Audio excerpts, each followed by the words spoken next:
Assalamualaikum warahmatullahi wabarakatuh. Selamat pagi anak-anak. Salam sejahtera bagi kalian semua. Hari ini kita memasuki pelajaran kedua di masa COVID ini.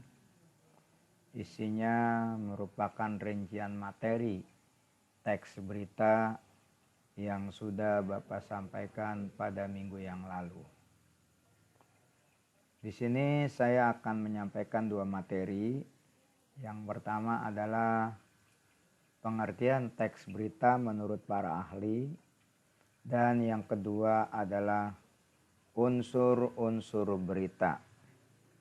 Yang pertama, pengertian teks berita menurut para ahli.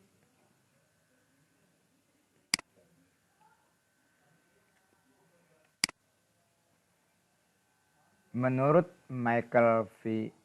Carney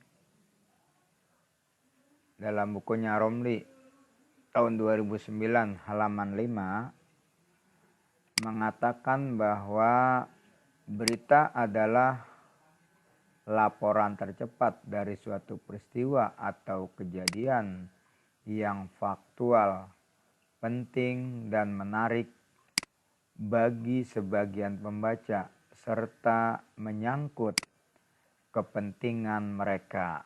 Ini menurut Willard C. Blair dalam bukunya Romli tahun 2009 halaman 35. Berita adalah sesuatu yang terkini atau baru yang dipilih oleh wartawan, dimuat dalam surat kabar sehingga menarik minat bagi pembaca. Yang berikut, yang kedua, menurut Williams Maulsby, berita adalah suatu penuturan secara benar dan tidak memihak dari fakta yang punya arti penting dan baru terjadi yang dapat menarik perhatian pembaca surat kabar yang memuat hal tersebut. Sedangkan Eric C. Hepworth mengemukakan bahwa berita adalah laporan pertama dari kejadian penting dan dapat menarik perhatian umum. Jadi, bagaimana suatu berita dapat dikemukakan oleh berbagai ahli tadi. Yang berikut adalah unsur-unsur berita. Dalam proses memahami sebuah berita, tentunya kita harus memahami berbagai unsur berita yang terdapat di dalam sebuah berita, yang meliputi what, who, where, when, why, dan how, serta penjelasannya adalah sebagai berikut. Yang pertama, what.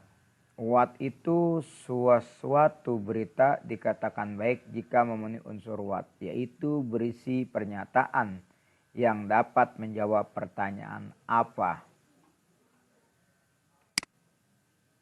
Yang kedua, who. Who itu suatu berita dikatakan baik jika memenuhi unsur who, yaitu disertai keterangan tentang orang-orang yang terlibat di dalam peristiwa itu. Misalnya pelaku, yang kedua korban, atau orang yang terlibat di dalam suatu berita. Yang ketiga, when. When itu adalah suatu yang menyebutkan waktu kejadian peristiwa. Kapan peristiwa itu terjadi? Bisa menyatakan tahun, bisa menyatakan tanggal, bisa menyatakan hari, dan juga bisa menyatakan jam atau waktu yang ditentukan pada peristiwa itu terjadi. Yang keempat, where. Where itu menunjukkan tentang deskripsi lengkap tentang tempat kejadian. suatu peristiwa di mana itu terjadi. Bisa menunjukkan suatu negara, bisa menunjukkan suatu daerah, bisa menunjukkan suatu tempat, bahkan juga menunjukkan satu titik di mana kejadian itu berlangsung. Yang kelima adalah why. Why itu suatu berita yang disertai dengan alasan atau latar belakang terjadinya peristiwa tersebut. Jadi yang menyatakan sebab-sebab terjadinya peristiwa. Misalnya mengapa peristiwa itu terjadi. Ya, jadi ini bisa dijelaskan dengan alasan-alasan dan latar belakang kejadian suatu peristiwa.